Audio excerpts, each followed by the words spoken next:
Hello, everyone. I'm from your telephone company. The telephone, the greatest advancement in human communication since the printing press.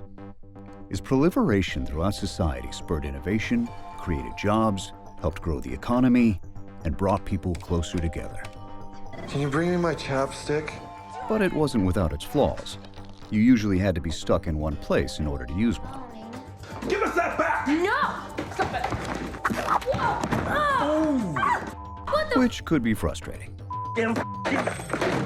If only you could go wherever you wanted while talking on the phone. I'm a little black woman. Those who thought that getting a car phone wasn't for them weren't keeping up with the booming industry of cellular radio telephone. Wireless technology and devices have forever changed how we communicate with family and close friends. In the U.S., the wireless industry is responsible for 3.8 million jobs and generates over $146.2 billion annually. In the United States alone, there are over 200 million cell phones in use. Globally, this figure stands at 4.77 billion and is expected to reach 6.1 billion by 2020. Prior to 1984, wireless technology was only used in the military. And in 1984 was the first move to take wireless technology into the consumer environment. Cell phones, at the time, they were excluded from any pre-market testing. So they came onto the market without any safety testing at all.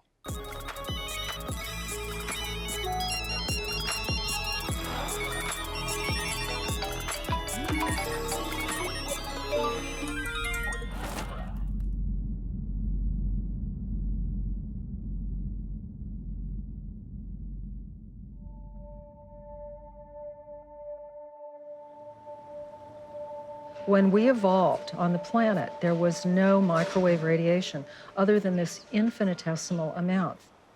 And what we have added today is a billion times more microwave radiation. Our bodies didn't evolve with it, and we have no protection against it. So it's invisible, but it's a very real environmental pollutant. EMF, or electromagnetic fields, are invisible forms of energy, often referred to as radiation.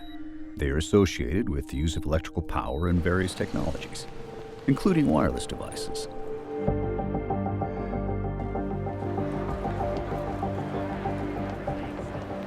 We are electrical in nature. We are made of the same stuff as everything else. We are made of atoms. And atoms are made of electrons, which are negatively charged, protons that are positively charged, and we react to electromagnetic fields. So it's not surprising that we respond to all kinds of things. So there's various kinds of radiation, and one of the distinctions that's made is between ionizing radiation and non-ionizing radiation. That distinction reflects the energy that the radiation delivers and whether it breaks up molecules as it passes through tissues. The electromagnetic spectrum measures different levels of radiation. Non-ionizing radiation emits lower energy, while ionizing radiation emits higher energy. The higher the energy, the more dangerous it becomes for our health. Most people are able to tolerate lower energy fields, such as AM/FM radio, for example. Wireless technology emits non-ionizing radiation known as radio frequencies. Regulatory agencies consider these emissions safe for short periods of time, but increased exposure could have dangerous biological effects. The light from the sun causes sunburn or skin cancer in some. Overexposure to X-rays and cosmic rays are dangerous.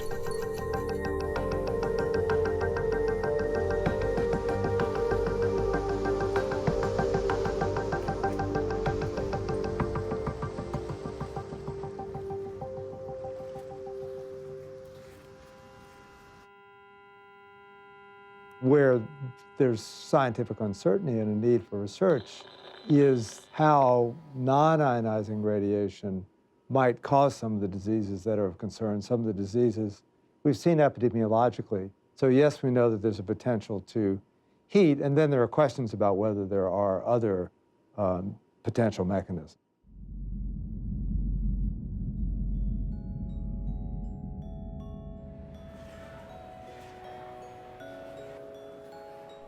As a society, we are very fond of things that make life easier or more enjoyable.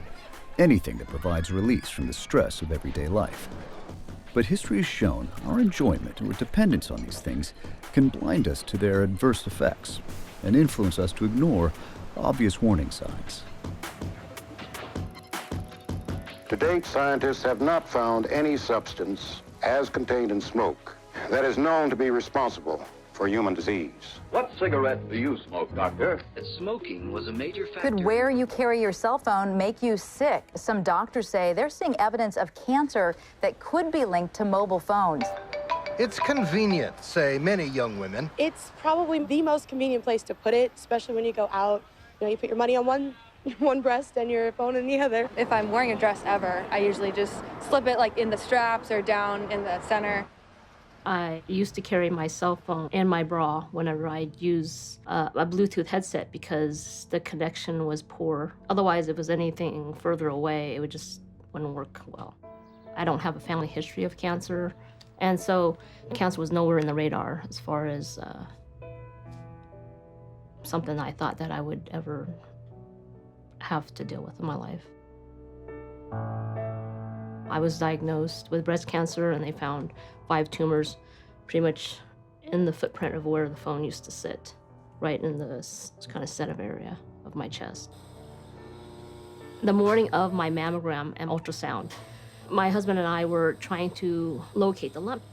We were going to mark it with a Sharpie so that it would be easy to point out to the person who's going to do the testing. And I pointed at one spot, and he said, and then he was trying to feel it. And he said, no, it's right here. No, I said, it's right here, not realizing at the time that we actually found another one that morning. And here we were arguing that morning. He says, no, this is it. And he was arguing that was it. And we actually come to find out that morning, actually, we had discovered another one. I'm not the kind of person that's an advocate for these unusual problems. I don't go into crazy diets. I don't worry about the environment maybe as much as I should. I really am a focused physician. But when Donna came in with her case, it kind of opened my mind. It didn't convince me there was a problem, but I remember sitting very clearly looking at her slides with the pathologist. And I said, well, how many tumors are there in this breast? She said, well, there's basically 3 dominant tumors. But it wasn't until we looked at her mastectomy specimen under the microscope and saw what wasn't just a single cancer, but it was multiple cancers, but it was very extensive in a very unusual pattern. And that's when it clicked with me. I said, I don't remember seeing that pattern in anybody before. And I remember her saying she's worried about her cell phone. Could there be a connection? The best evidence that we have for an adverse effect of RF is an increase in the frequency of cancer. The wireless industry denies there's a problem, citing a lack of scientific evidence that cell phones cause breast cancer. There is no evidence, but that's because we haven't studied it. Until further data either supports it or disproves it, I would keep cell phones away from the body, and in particular, the breasts. We have cancer registries in place that quite carefully track new cancers among children and adults. They work with the hospitals, the clinics, the pathologists to identify each new case. And this is to help us understand how much cancer there is, what kinds there are, and what directions the rates are going. Are they going up or down? The question comes up, how long would it take to prove that cell phones could cause it based on the way we figured out smoking caused lung cancer? And there's no database. All this stuff takes years to accumulate. The doctors, by and large, aren't asking patients, did you put your cell phone in your bra? Yes, a few of them are, and I've had phone calls, and I've had patients come to me because their doctor made the connection. So it is happening, but it's not like with lung cancer. I think it may take longer for cell phones to accumulate enough data to really prove it's a risk factor for breast cancer.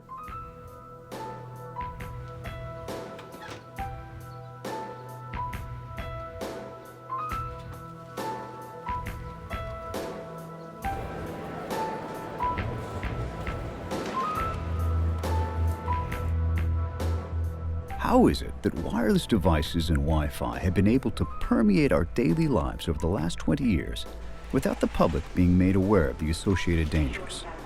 So back in 1984, the two key agencies were the FDA for the devices and the EPA for the infrastructure.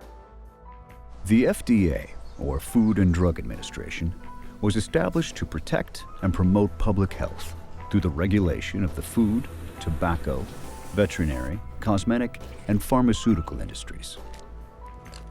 The EPA, or Environmental Protection Agency, was created for the purpose of protecting human health and the environment by writing and enforcing regulations. Neither agency had any previous experience with the regulation or safety testing of new technology. Both of those agencies preempted either pre-market testing or post-market surveillance because at the time it was felt that the power was so low for cell phone transmissions that there could not be heating. And without heating, there could not be health effects.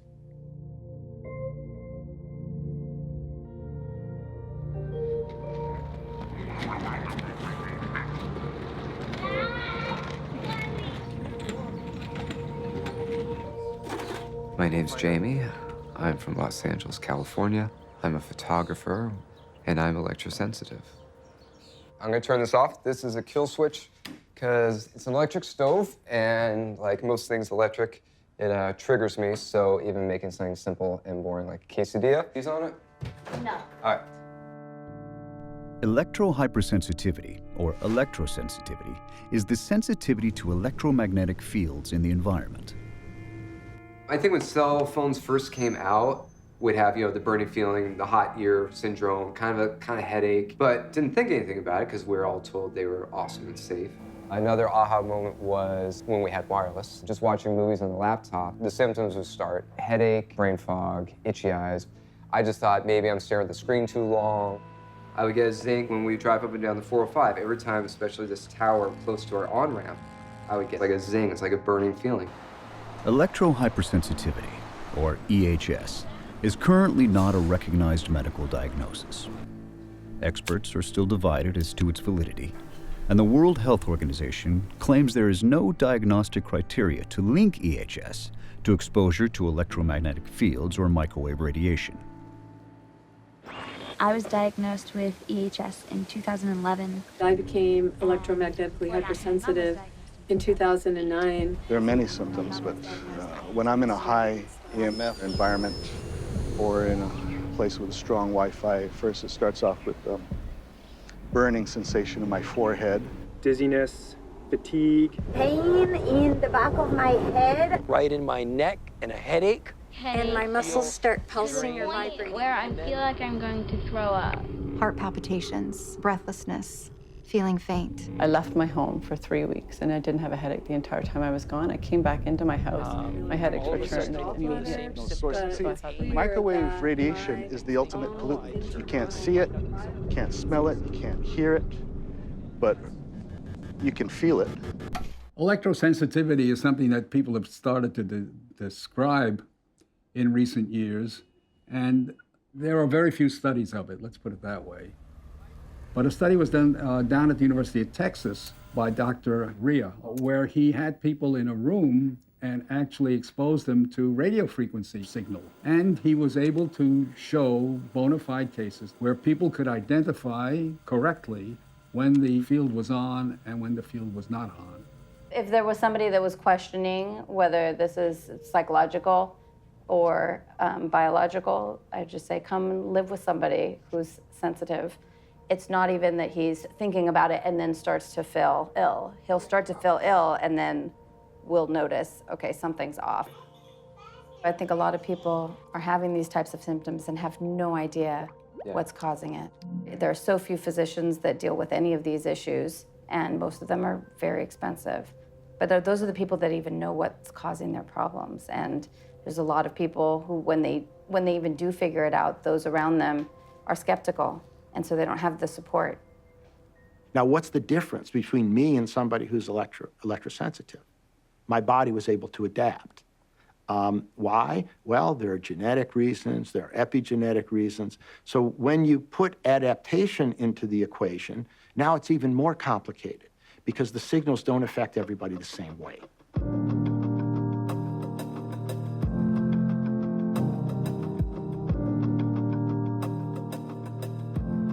I'm here in Brussels to attend a conference on electrical hypersensitivity and multiple chemical sensitivity. And the reason that we're holding this conference is because there are so many people suffering from environmental illness, and it's important to get the scientific community together with the medical community so that we can help people recover from electrical hypersensitivity. My background is as a neuroscientist. I've studied the central and peripheral nervous system. We had struggled for many years to get some form of answer to the simple question, a person with electrohypersensitivity, what is he or she? This Congress is trying to raise awareness among healthcare practitioners because so few of them recognize environmental sensitivities, and very often people are misdiagnosed as having psychological problems rather than physiological responses to environmental stressors. If I ask you how much more such radiation does penetrate your body today compared to like 10 years ago, is it twice as much? 3 times as much? No, it's a quintillion times more. That's a 1 with 18 zeros.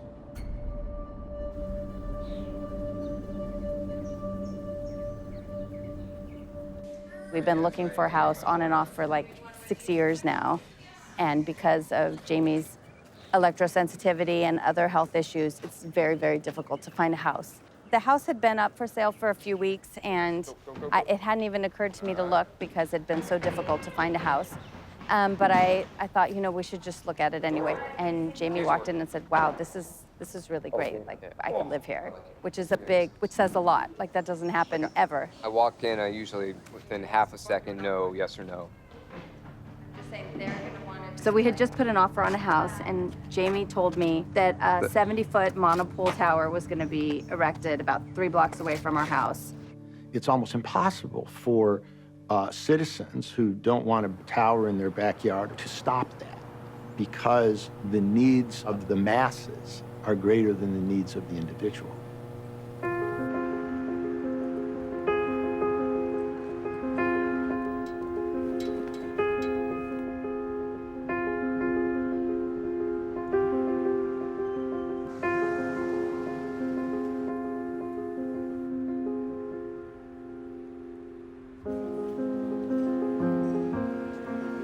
I think it's an interesting area for me personally as a doctor to learn more about the electrosensitive syndrome.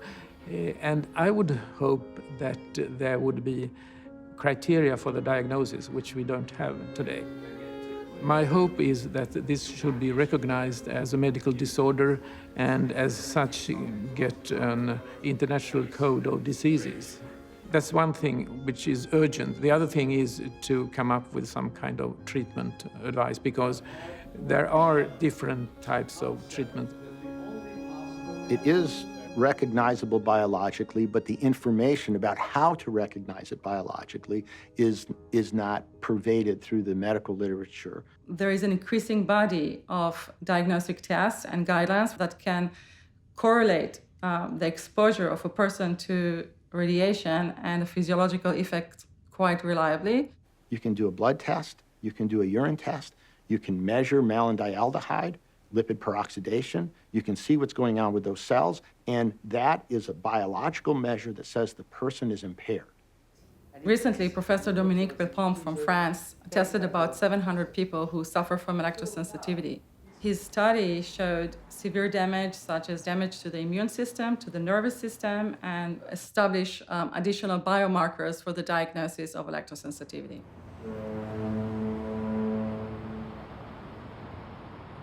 I became very involved in the cell phone brain tumor issue in 2008 when my husband was diagnosed with a brain tumor. He had a grand mal seizure in the middle of the night and was rushed by ambulance to our local hospital. And within an hour, they had done a CT scan, and they said he had a large mass in his right frontal lobe. He had to wait, though, about 2 weeks for surgery. And what was really remarkable was that our son had worked for Senator Ted Kennedy. He was an intern for him. We've just learned here in the last hour or so that Ted Kennedy has a brain tumor. That news. So my son came in and he said, "Mom, I have to talk to you about something that's really bothering me." They think it was his cell phone. And I was just stunned because my husband was a heavy user of a cell phone. He always held it to his right ear, and his tumor grew. It was his right frontal lobe. I remember that night I sat up all night long searching the internet, and I found all this information that I had no idea existed. And there were studies about it, and there were scientists in Sweden, and there were other people who were talking about how cell phones were causing brain tumors. They were talking about cell phones and brain cancer. We don't know why they're harmful, right? Cheryl Crow was recently diagnosed with a benign brain tumor. It's in my cell phone area, and there are no doctors that will confirm that. But There's no way to say that cell phone use is safe. The public generally assumes that if one is selling something on the market, that we have had assurances that that device is safe. There's truth and there's justice. The science is all about truth. Let's go find the truth of whether or not there are dangers and all of that. That's the truth part. But the government and regulatory authorities are all about fairness. When cell phones first came into consumer use, the purpose was to carry the signal wirelessly only a little ways, and then to convert the signal to the wired infrastructure that we had on landline, phone lines. But when we began the process of moving to digital signal, we had to have a different kind of infrastructure. So recently, the past year or two, there has been a lot more cell towers popping up and down all over the place. So there's the existing one right there. Not sure whose it is. So there she is right there. There she blows. In 1985, the total number of cell phone towers in the United States stood at just 900. Today, that figure stands north of 215,000.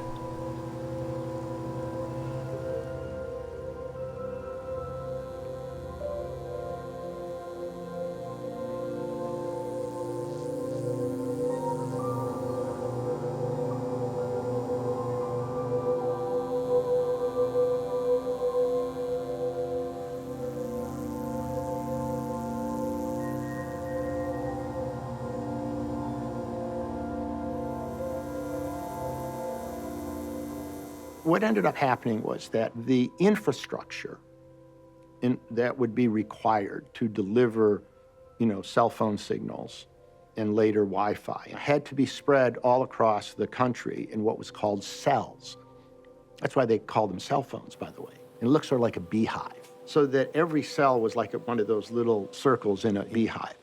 And what would happen is that the signal would go to a base station, and then as long as you were within the cell on your phone, that cell tower would be handling your call. But as soon as you moved into another cell, it would hand off the signal to the next cell tower. And that required an infrastructure so that there's always a transmission and reception loop between the cell phone and the infrastructure or the closest base station. That's also how the base station knows where you are. If you have good signals in Maryland, but you don't have good signals in Virginia, Maryland would have a commercial advantage in business. It's about fairness. And when you go back to our Constitution, the Commerce Clause is one of the big fairness clauses. So it became a federal program to build out the infrastructure. That was the rationale for the federal government being able to come in and, in effect, in some cases, step on the rights of individual citizens in order to build out the infrastructure.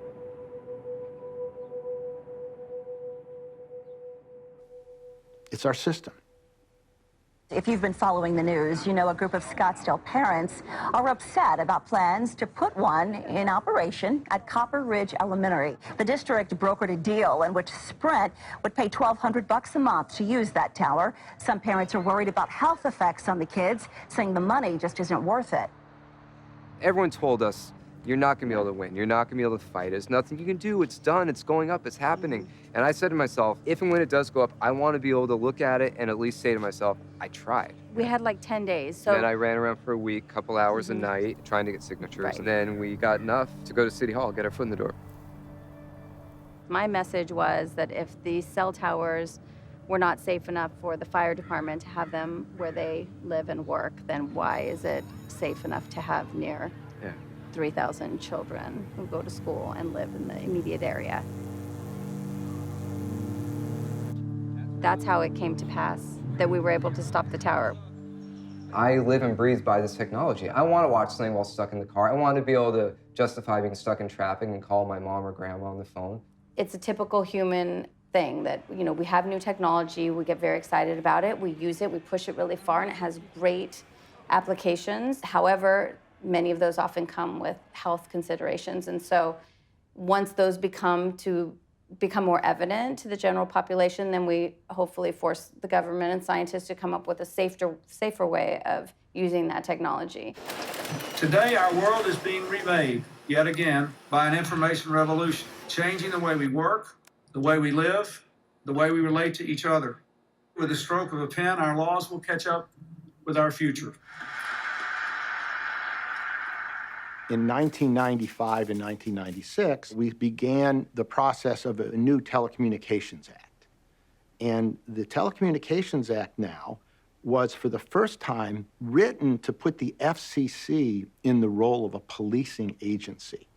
But the FCC's job as a commission was fair and equitable use of spectrum. The FCC was not a policing agency, had nothing to do with safety, had nothing to do with monitoring, only to make sure that the different phone companies didn't cheat each other. That's an important point, because it was the industry that lobbied to have those changes made. Recognizing the regulatory void that existed, the cellular industry strategically positioned itself to be influential in the kind of research the government would be carrying out on its products. So the wireless industry agreed to put up money from the cell phone industry, and an interagency working group of the United States government was put in place to oversee the work. That project was called the WTR, or Wireless Technology Research, and that's the program that I ran, looking into the health effects of wireless technology.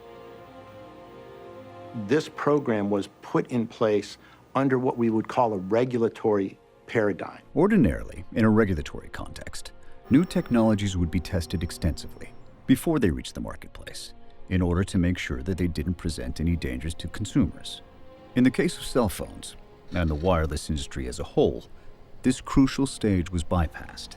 This meant the regulatory agencies were forced to rely on post-market surveillance. There was an argument going on between the EPA and the FDA, and the FCC was in the middle of it, about the safety standards that should be put in place for analog phones. And that standard was the specific absorption rate. SAR, or specific absorption rate, is a measure of the rate to which energy is absorbed by the body when exposed to cell phone radiation. The smaller the body, the greater the exposed area. But the standard was based on microwave oven studies from the 70s and 80s. It was really not relevant to anything other than heating effects. When they did some safety testing, the device that's had the most testing is probably the mobile phone. It's one of the first devices that emits this kind of radiation. And they built a model that they called SAM, standing for Standard Anthropomorphic Mannequin. But bizarrely, what they did was SAM was based on the 90th centile of military recruits. So he wasn't representative of a child or even a woman, or actually an average man. This guy, just his head weighed 5 kilograms, which is more than some children's entire body. I think the thing that surprised me most and really kind of caught my attention the most, which I hadn't realized, is that the manufacturers actually tell people in the instruction manual, which I'd never read, not to put the cell phone against your ear. The advice in the phone tells you to keep it off the body because phones are tested in two positions. They are tested next to the head and next to the body. When they're tested next to the head, they're tested with a spacer. It used to be 10 millimeters away from the head. Now I think it's 6, but the point is there's a space between the phone and the head. The industry has succeeded in getting the FCC to accept an approach where the phone is not used like this. And you know that this is exactly how most people use phones. In that time frame, in 1995, 1996, it was really the industry that was pushing for the SAR standard. And the reason was because they knew that they could easily meet the SAR standard. If you got into standards that were biologically based, actually looking at health effects and all that stuff, the industry was worried. We do have one finding in experiments that indicates the potential for genetic damage coming from radio frequency radiation, such as that comes from the phones. And we also have an epidemiological finding of an increased risk of a very rare type of brain tumor among people who report using cellular phones. We were sort of caught in a difficult place because some of the claims that were being made about health effects were so severe that had there been pre-market testing, cell phones never would have made it into the marketplace. So what happened was, through some lobbying efforts and in the Telecommunication Act when it was finally passed, the EPA's RF program was defunded. We didn't like what they were saying, so let's get rid of them. And that's what happened. People deserve to have the right to know. The industry wants to keep the cat in the bag as long as they possibly can, that there is harm. They don't like the word radiation. They don't like the word safety. They're against all of this because they don't want to alarm people, and the big thing is they have no liability insurance. By Lloyd's of London or Swiss Re, the two top insurance companies. The main effect on the insurance industry will concern product liability claims for bodily injury. I'm involved in this issue because I love my husband. Just a few months after Alan had his diagnosis of a brain tumor, I ended up testifying to the United States Congress about it.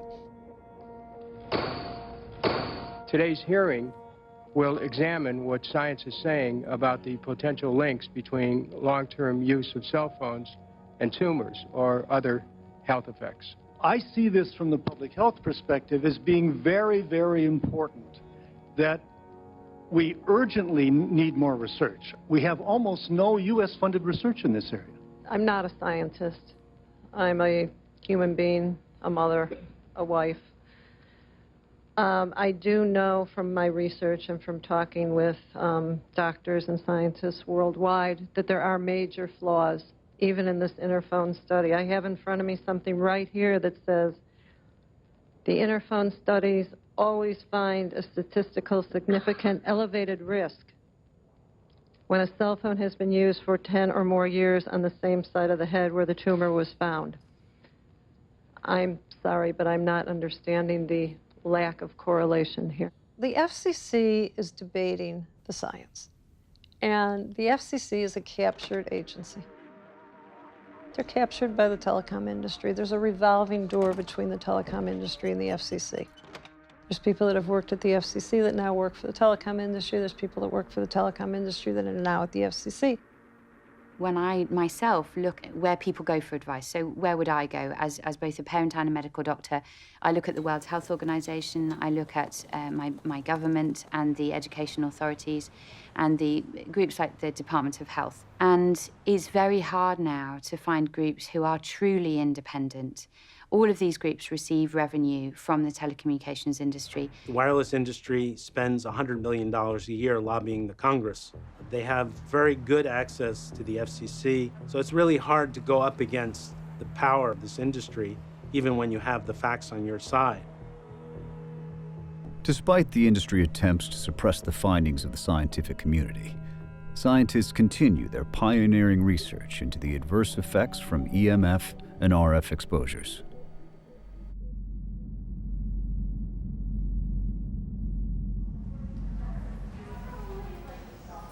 We're having a serious problem with global fertility reducing. There's evidence now that men who use cell phones, they have deformed sperm, they have sperm that moves much more slowly, dies much more quickly. And all of this is going to affect their ability to successfully impregnate their partners. Men who carry their cell phones in their pockets are carrying them right next to their testes, and the sperm cells are vulnerable. In autism, we see de novo mutations, which is mutations that the babies have that the parents don't have, and that can be caused from genetic damage. There's been a study done in Iceland where historically they have a usually homogeneous population when many of the people are related, so they have similar DNA, and when something is bad, it'll stick out like a sore thumb. They took, I think it was only 78 children, and half of them were autistic, and they analyzed the DNA of the child and the DNA of the mother and the DNA of the father. And they found that they had some mutations in the child that were not present in the parents. And the reason for that is very simple. Girls are born with all their eggs in an ovary, so it's pretty much guarded until puberty. The testes are exposed, it turns much more accessible to radiation, and as a result, they get irradiated. And the interesting thing is that when a spermatocyte gets irradiated, it keeps on making sperm cells with the mutations.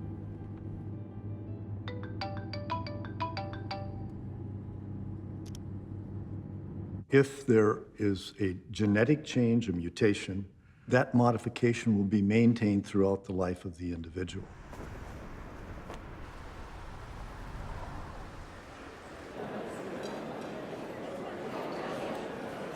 I am a pediatrician, but for the last 10 years, I decided to work on epigenetic, on cancer research, because in the last 20 years, cancer is increasing in children. And not only cancer, because a lot of chronic diseases are increasing in childhood. We have an increase in autism. What we are witnessing is a real epidemiological change. Women of reproductive age should be so careful in terms of their exposures because they can influence the health of their child even before they know that they're pregnant. The fetus is programming itself, which means that every cell of the fetus is getting information from outside, from the environment, from the mother. All these can make a sort of mismatch in his programming. Of all the stages of life, the fetus is by far the most vulnerable. And that's for multiple reasons. First of all, the fetus is growing cells rapidly, so cells are dividing rapidly. So if there is an exposure, that can influence the fetus and can alter the whole lifespan of the subsequent child. The fetal programming is very important for every tissue and for every organ. The most important thing that we are trying to understand is the way in which the brain is forming in the fetus. When something appears to be caused by an environmental influence, one ought to figure out what it would cost to take care of it or to do something to ameliorate its effects and how it compares to what would happen if we did nothing and we'd have to do the cleanup work afterwards. And in 2007, we published the first bioinitiative report. And that report is basically an encyclopedia or a compendium of all the science in public health that comes to bear on the issue of whether EMF and now radio frequency radiation are in fact cancer-causing and are perhaps a cause of neurological diseases like Alzheimer's and cognitive problems and developmental problems in children like autism. So scientists decided it was time to counter the industry claims that there is no evidence. Now, the thing is, it came out, and there were a number of people who didn't like it because they said, first of all, it's not an authorized group. I don't know what they want in an authorized group. They want a bunch of fat cats or political characters. These were scientists who were talking about the stuff that they're working on.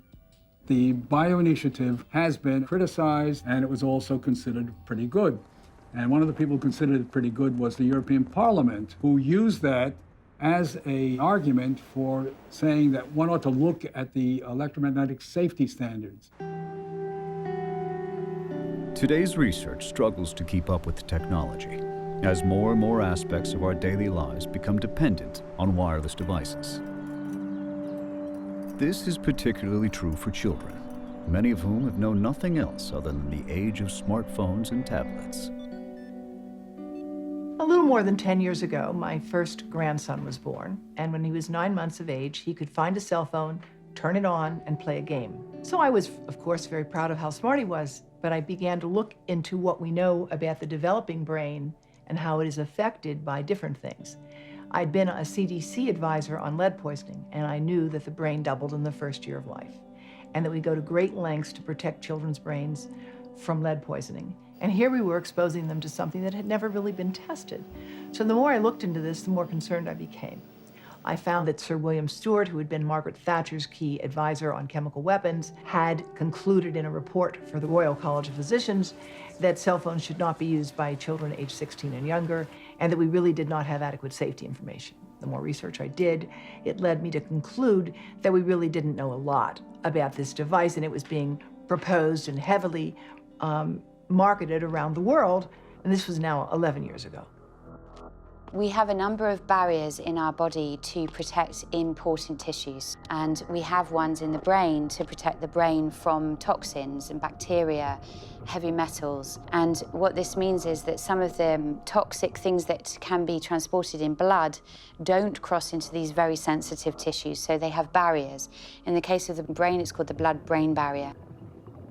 In the early work with microwaves, Alan Fry, who was one of the early workers in this area, published a paper where he found that when he put a dye into the blood, shortly after exposure, you suddenly found it in the cerebral spinal fluid. Obviously, what happened is the blood-brain barrier had leaked. The blood-brain barrier leakage is apt to be a rather important effect in terms of the pathology that can result from people, because if you're going to contaminate the environment of the brain, you can expect all kinds of odd things to be happening on exposure to EMF. The exposures from the time you're conceived, the things that you get once you're a baby, the baby monitors that your parents, in all good intention, put next to your head, which is like living next to a cell tower. I think of autism as an overload of the brain where the genes can set you up, whether you fall off the cliff into severe autism, whether it's mild autism, whether it's sort of behaviorally, cognitively challenged. It's a cascade of things that go wrong, that pile up, and then the brain, as I see it, reaches a tipping point.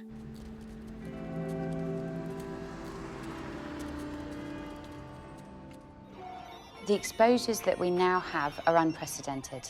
I remember a life without this kind of radiation. But the children that we have now are going to view the internet the way that we view electricity. They'll think that it's just something that, of course, is okay, because they never knew life without it.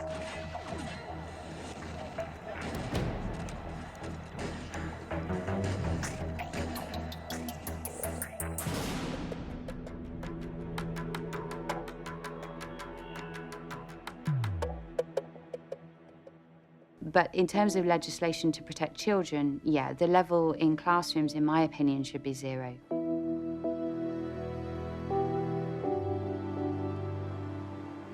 We are the second largest school district in the nation.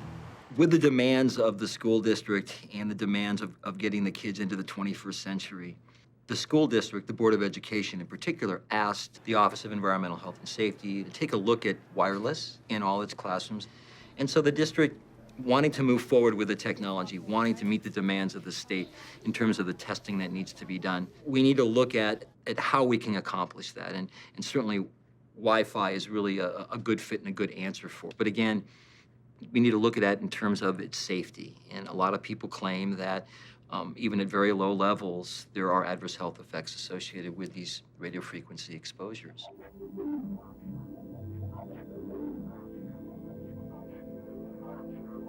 The recent attempts of various school systems to try and enrich the educational opportunities of the students is sort of leading them into some peculiar blind alleys.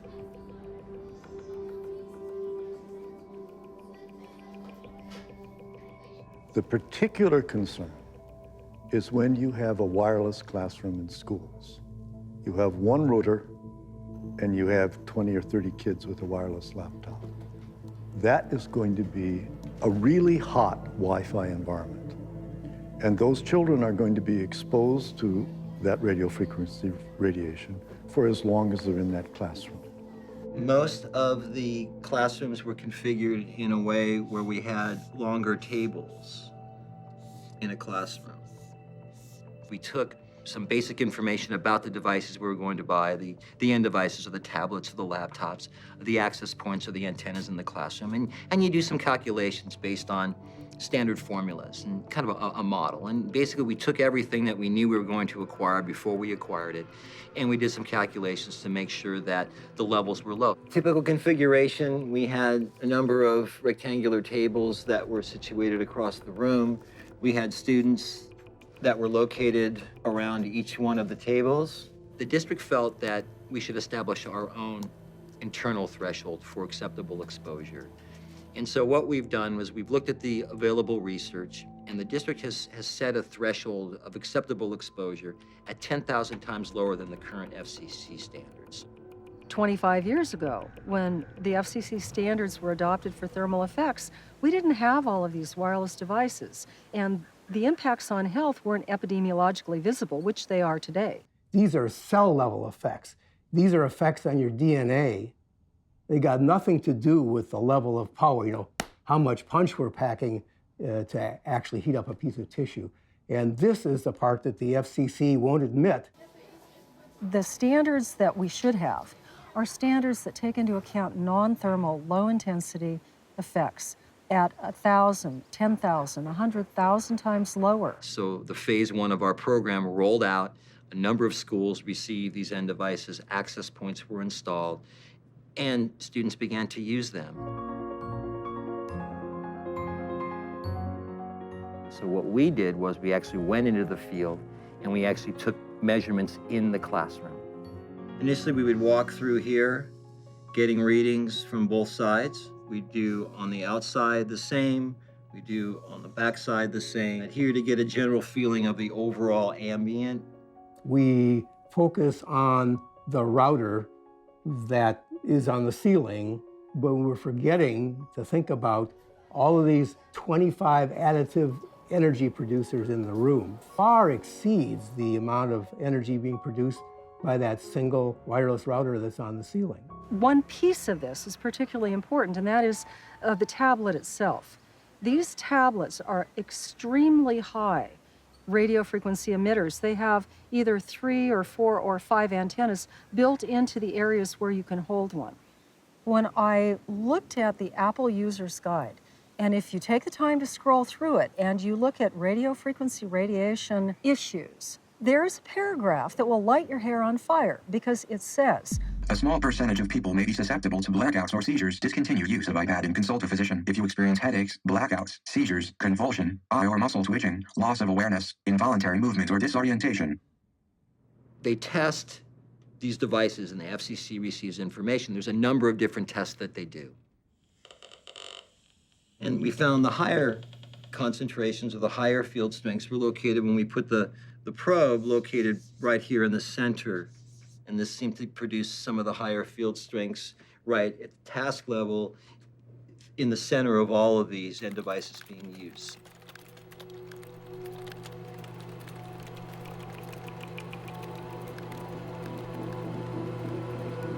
We've got an analogy of a classroom being the inside of a microwave oven set at very low power.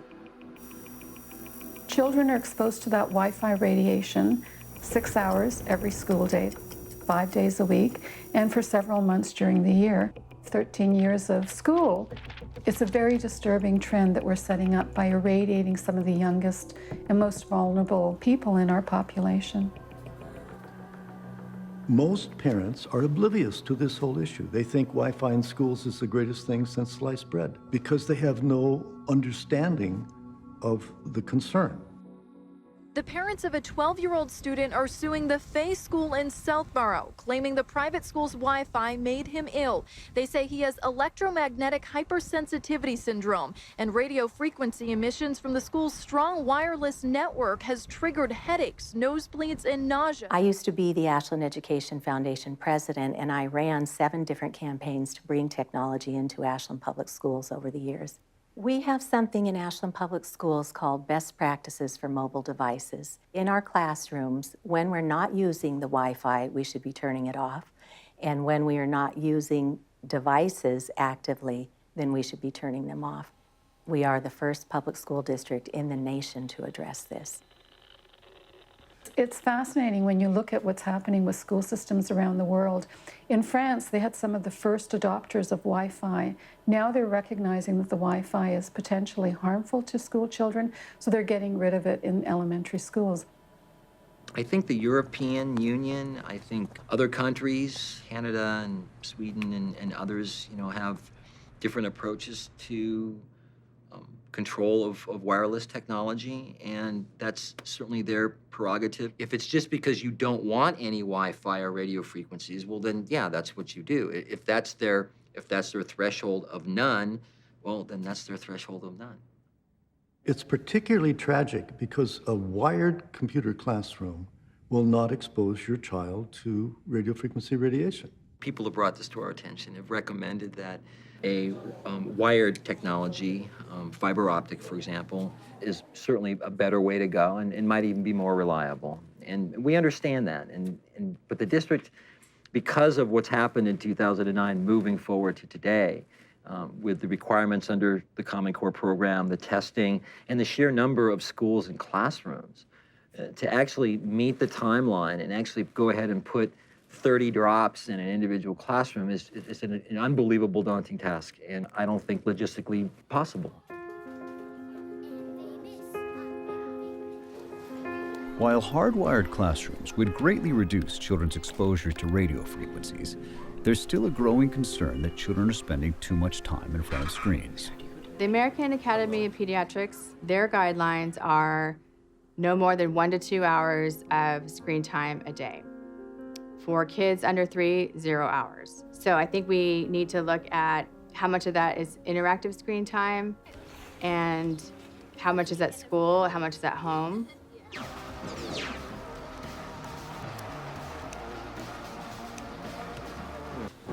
Kids become addicted to their signals. You can go into a nice restaurant and there are 4 people sitting at a table and they're all doing this, not even interacting with each other. And there's been such a change in the way people interact with each other. It's all about them. And it's not just because of Facebook.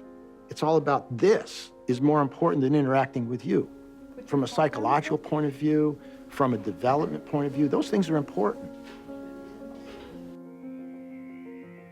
To be able to focus, to be able to remember things, to link complex thought, to track somebody's facial emotion as it has subtle shifts.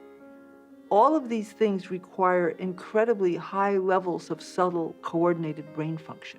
That general concept, to me, is what links the various brain problems that people are facing, ranging from Alzheimer's, where you can't remember, to attention deficit, where you can't focus, to behavioral dysregulation, where little things send you flying off in one direction or another. When you look at all of these at the chemical level, you see varying degrees of severity of depletion of protective substances like glutathione in the brain.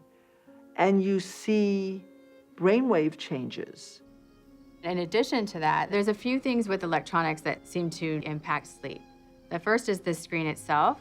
The light from the screen tends to be a bluish or whitish tone, and that mimics daylight, and the brain thinks it needs to be alert. When that happens, melatonin, which is the sleep signal, gets suppressed for several hours. So even 10 minutes or so of screen time in the evening will suppress melatonin. When melatonin's suppressed, we don't get the benefit of it fighting inflammation in the brain. And we know that kids with ADHD, they have abnormally low melatonin to begin with. There has been a 53% increase in the past decade. In all, 11% of kids have been diagnosed with the disorder, and approximately 2/3 are being treated with medications like Ritalin and Adderall. On the surface, the answer would appear simple. Monitor your child's screen time and limit their exposure to wireless technology. But the reality is that taking away their devices may not be enough.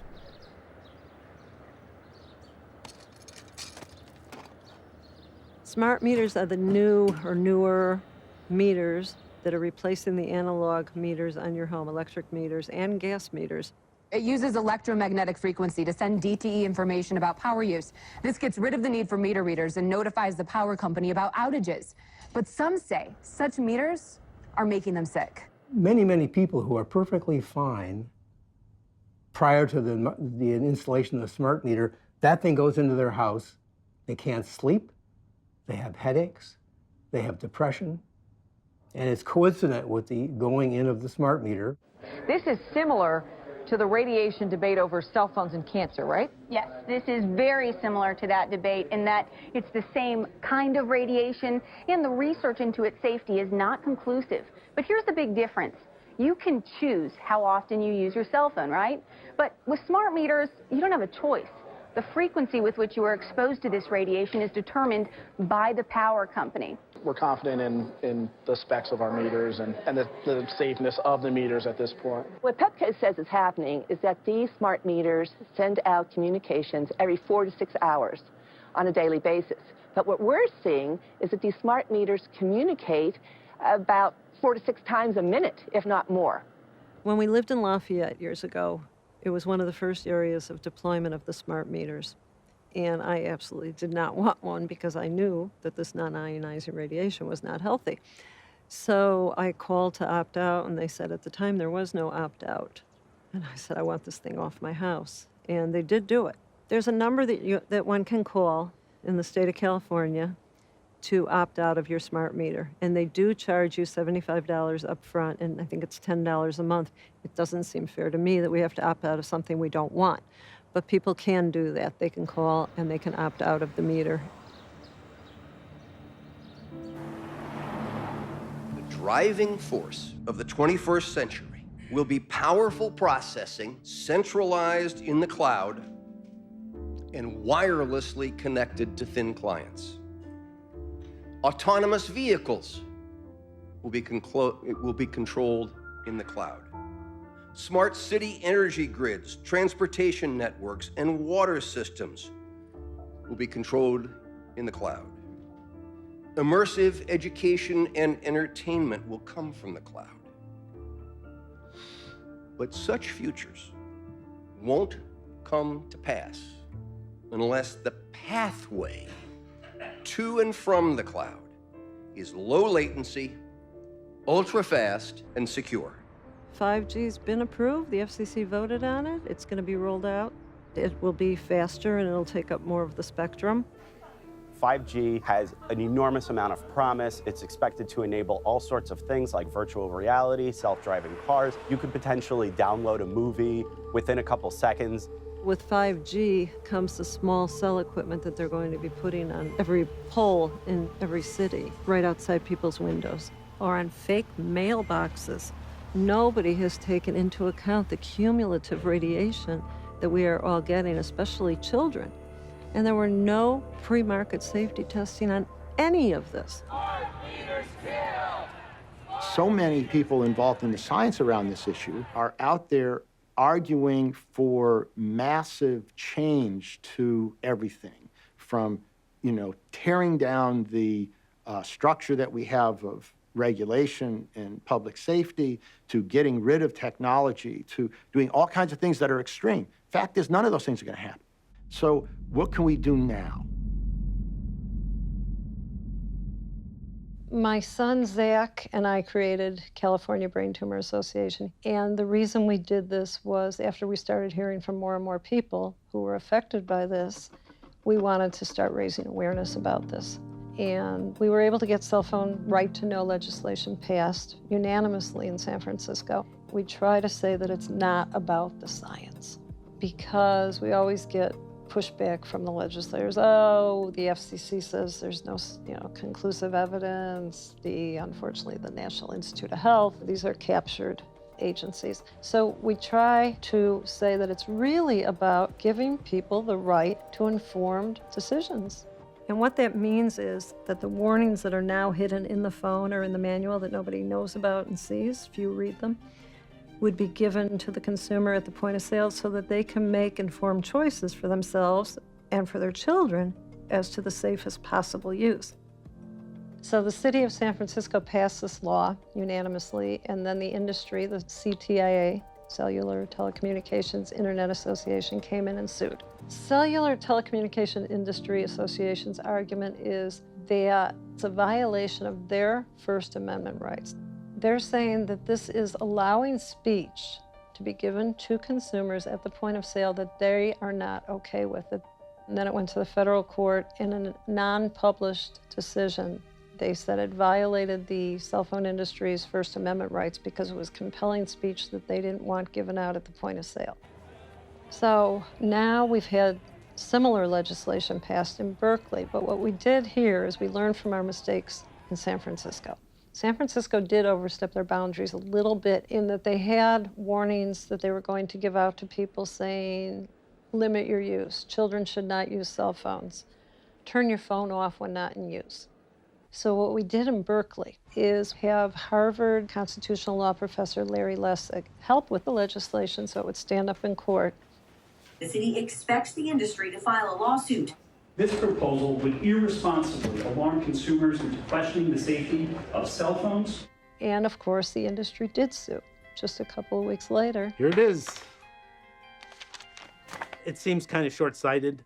If you look at the tobacco industry, they got behind the warnings eventually because their lawyers told them it's in their best interest. Because when these product liability cases come to trial, they can always point the finger at the consumer and say, well, didn't you read our warnings? We warned you. This stuff is harmful. So be straight with me. Is it true? It could be. No, well, very no few cases. There was an unfortunate incident out in Iowa. Look, gentlemen, practice these words in front of the mirror. Although we are constantly exploring the subject, currently, there is no direct evidence that links cell phone usage to brain cancer. What is this direct evidence that they, in the movie, concluded didn't exist? Direct evidence means dead bodies. If we take this approach to public policy on cell phones today, we're basically condemning an entire generation or two to getting sick in enough numbers before taking action to prevent it happening. I have proposed that on every mobile device, whether a phone, whether a router, whether an iPad, that there be a 2 cents a month fee paid equally by the consumer, the internet provider, and the manufacturer. And that amount of money would generate the funds that we need, first of all, to train people in medicine and engineering so they'd understand this. We need to do the monitoring of the impact of children in schools, and we need a public educational program. It really has to be solved more from a regulatory point of view, more from a population-based point of view. Good evening. The World Health Organization today said cell phones are possibly carcinogenic. People are hearing that the World Health Organization, that's the medical arm of the United Nations, is sounding the alarm about cell phones. It puts it in the company of several other kinds of things, like lead is also a possible carcinogen, according to the WHO, as well as engine exhaust and chloroform. You have to see it in the full context of the evaluation scheme. Group 1 means it is established that it's causing cancer in humans. We are 2 steps below, which is 2B, that at the time we cannot confidently say that it's clearly causing cancer in humans. That classification has been done in 2011. And since that time, we have at least 2 large studies suggest that it should be reclassified as at least group 2A, or some people believe that it should be reclassified as group 1, so it's 100% carcinogen, in other words. The classification means there cannot be an assurance of safety, and it signals a need for more research. And then for some, it would signal the need for being precautionary in terms of handling this exposure. In view of our present scientific knowledge, we hereby stress international institutions, particularly the World Health Organization, to recognize EHS and MCS. Although our scientific knowledge remains incomplete, we unanimously acknowledge this serious hazard to public health, urgently requiring the recognition of these two pathological disorders at international level.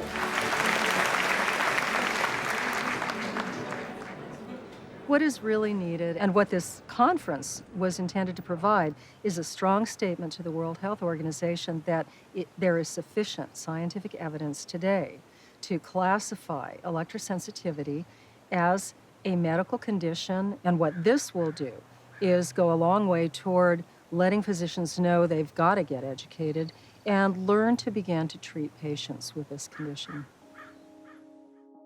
There are signs that the message is beginning to sink in. Some countries are adopting laws to reduce children's exposure in schools.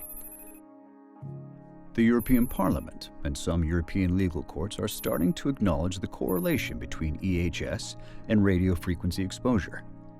Today, Sweden recognizes EHS as a functional impairment.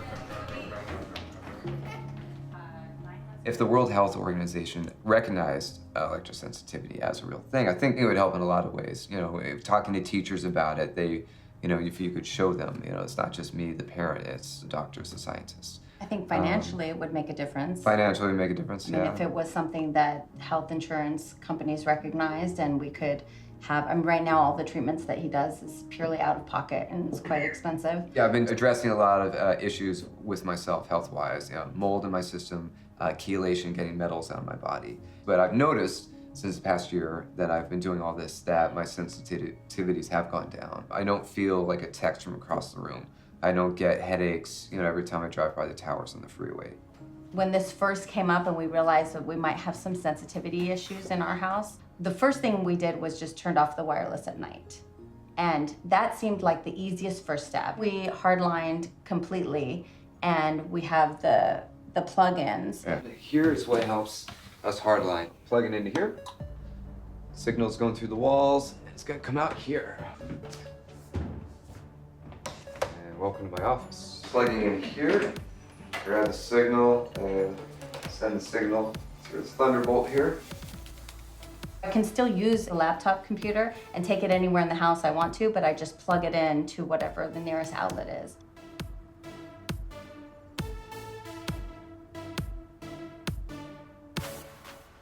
These are all things that immediately will reduce your exposure.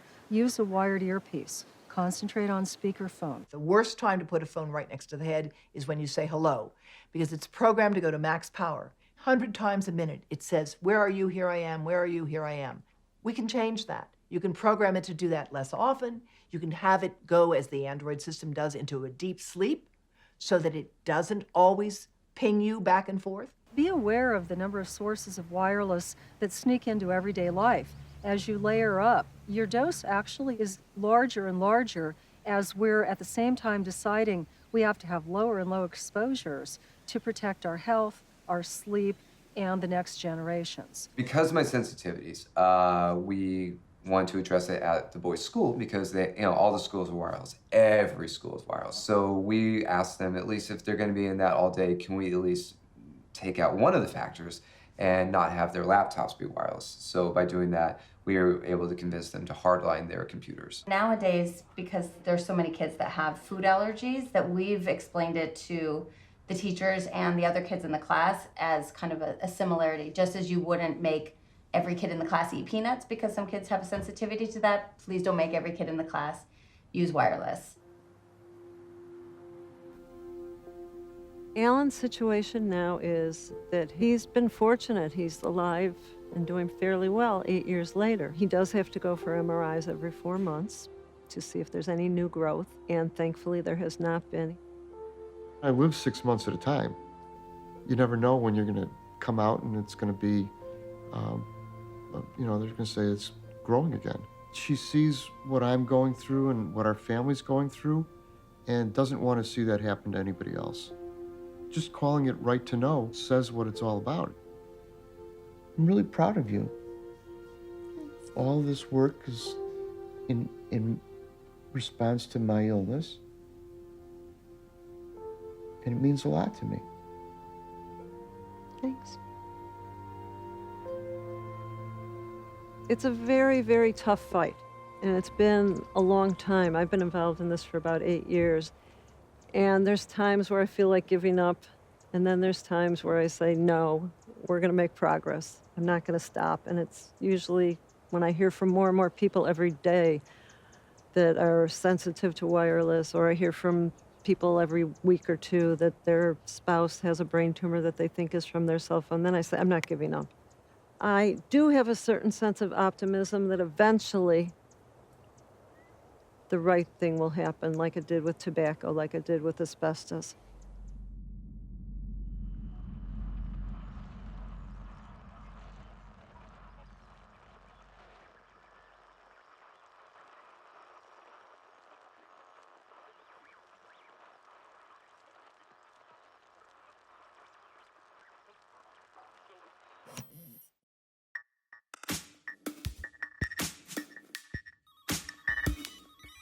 Every day, new technologies enrich our lives.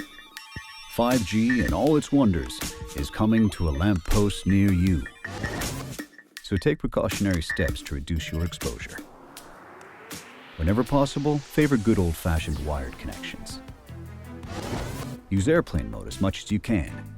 And before you go to sleep, remember to turn off your Wi-Fi routers and all emitting devices. Make a change tonight.